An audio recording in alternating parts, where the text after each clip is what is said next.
കലൂർ സ്റ്റേഡിയത്തിൽ നിന്ന് വീണ് പരിക്കേറ്റ ഉമാ തോമസ് എം.എൽ.എ അപകടനില തരണം ചെയ്തിട്ടില്ലെന്ന് മെഡിക്കൽ ബുള്ളറ്റിൻ.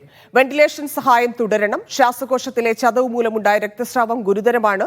തലച്ചോറിലെ രക്തസ്രാവം കൂടാത്തത് ആശ്വാസകരമാണെന്നും രണ്ടാമത്തെ CT സ്കാനിന് ശേഷം വിദഗ്ധ മെഡിക്കൽ സംഘം അറിയിച്ചു. പരിപാടിക്ക് സ്റ്റേജ് നിർമ്മിച്ചതിൽ സംഘാടകർക്ക് ഗുരുതര വീഴ്ചയെന്നാണ് ഫയർഫോഴ്സിന്റെയും GCDAയുടെയും കണ്ടെത്തൽ.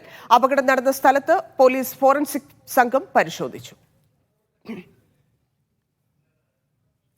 ബ്രെയിനിനകത്ത് ആ സ്റ്റാറ്റസ്കോ തന്നെയാണ്.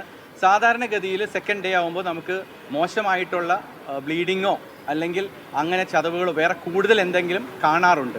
അതൊന്നും നമ്മൾ കണ്ടിട്ടില്ല. അപ്പോൾ അത് തന്നെ ഒരു നല്ലൊരു കാര്യമായിട്ടാണ് കണക്കാക്കേണ്ടത്. നമുക്ക് ബ്രെയിനിൽ അതേമാതിരി തന്നെ നിൽക്കുന്നു, മോശമായിട്ടില്ല. നമുക്കിപ്പോൾ ഒരു ചാലഞ്ചായിട്ടുള്ളത് ലങ്സിലാണ്. ലങ്സിൽ നല്ല ഇന്നലത്തെ ചതവ് വന്നിട്ട് ആ ചതവിനകത്ത് കൂടി ഉണ്ടായിരിക്കുന്ന രക്തസ്രാവം എന്ന് പറഞ്ഞാൽ രക്തം ആസ്പിറേറ്റ് ചെയ്തിട്ടുണ്ട്.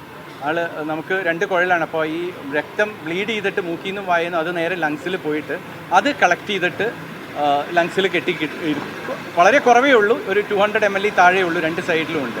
പിന്നെ നമുക്കുള്ള ചതവ് പറ്റിയിട്ടുള്ള റിപ്പ് ഫ്രാക്ചറാണ്. അപ്പോൾ ഇത് രണ്ടും കൊണ്ട് ലങ്സിനകത്ത് കുറച്ച് ചതവ് പറ്റിയിട്ടുള്ള ആ ഇൻഫെക്ഷൻ്റെ ഭാഗമായിട്ട് നമ്മൾ കണ്ടിട്ടുണ്ട്. അതാണ് ഇന്നത്തെ CTയിൽ നമ്മൾ കണ്ടിരിക്കുന്നതും. ആ ഒരു ഇതുള്ളത് കൊണ്ട് ഇത് നമുക്ക് വെന്റിലേഷനിൽ തന്നെയാണ്. കുറച്ച് അധികം ദിവസം വെന്റിലേഷൻ വേണ്ടി വരും എന്നുള്ളതാണ് നമുക്കിപ്പോൾ മനസ്സിലാക്കുന്നത്.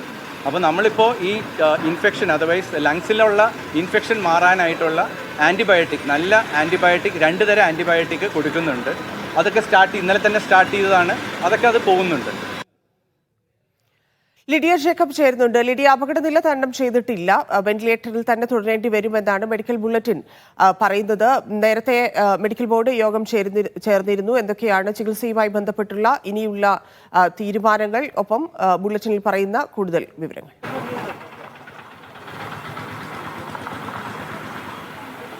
ധന്യ, നിലവിലുള്ള അവസ്ഥ അനുസരിച്ച് നിലവിൽ വെന്റിലേറ്ററിൽ തുടരുന്ന അവസ്ഥ തന്നെയാണ്. കുറച്ച് ദിവസം കൂടി വെന്റിലേറ്ററിൽ തുടരേണ്ടി വരുമെന്നാണ് മെഡിക്കൽ ബോർഡ് യോഗത്തിന് ശേഷം ഡോക്ടർമാർ അറിയിച്ചിരിക്കുന്നത്.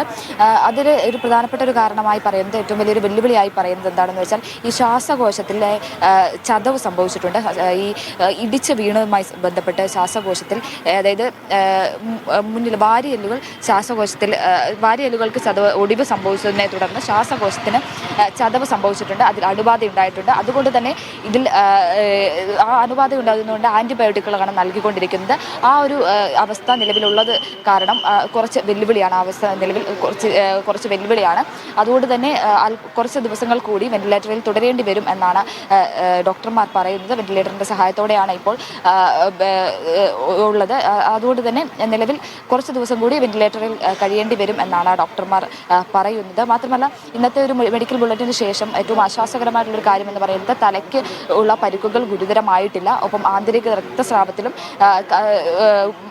രക്തസ്രാവവും പിന്നീട് ഉണ്ടായിട്ടില്ല. ആ സമയത്തുണ്ടായ ആന്തരിക രക്തസ്രാവം മാത്രമേ ഉണ്ടായിരുന്നുള്ളൂ. അപകട സമയത്തുണ്ടായ ആന്തരിക രക്തസ്രാവം മാത്രമേ ഉണ്ടായിട്ടുള്ളൂ. അത് കഴിഞ്ഞ് ആന്തരിക രക്തസ്രാവമോ കാര്യങ്ങളോ ഒന്നും തന്നെ ഉണ്ടായിട്ടില്ല. അതുകൊണ്ട് തന്നെ അത് ഏറ്റവും ആശ്വാസകരമായിട്ടുള്ളൊരു കാര്യമാണ്. ഒപ്പം തലയ്ക്ക് ഏറ്റ പരിക്ക് ഗുരുതരമായിട്ടില്ല. ഇന്നത്തെ ഒരു CT സ്കാനിന് ശേഷം തലയ്ക്ക് ഏറ്റ പരിക്കുകളും ഒന്നും ഗുരുതരമായിട്ടില്ല. അതുപോലെ തന്നെ വയറിൻ്റെ സ്കാൻ അടക്കമുള്ള കാര്യങ്ങളൊക്കെ നടത്തിയിരുന്നു. അതിലും ഗുരുതരാവസ്ഥയോ പേടിക്കേണ്ട കാര്യമോ ഒന്നും തന്നെ ഇല്ല എന്നുള്ളതും കൂടി മറ്റൊരു പ്രധാനപ്പെട്ട കാര്യമാണ്. പിന്നെ ഉള്ളത് നട്ടെല്ലിനുള്ള ചെറിയ ഒരു പരിക്കാണ്. അത് വലിയ സാരമുള്ളതല്ല എന്നാണ് ഡോക്ടർമാർ പറയുന്നത്. ഇതനുസരിച്ച് നമുക്ക് ഏറ്റവും വെല്ലുവിളിയായി പറയാവുന്നത് ഇത്തരത്തിൽ ഈ ശ്വാസകോശത്തിനുള്ള ഈ ഒരു ചതവും അതിൽ ഉണ്ടായ ഒരു അണുബാധയും തന്നെയാണ്. അതിനാണ് ആന്റിബയോട്ടിക്കുകൾ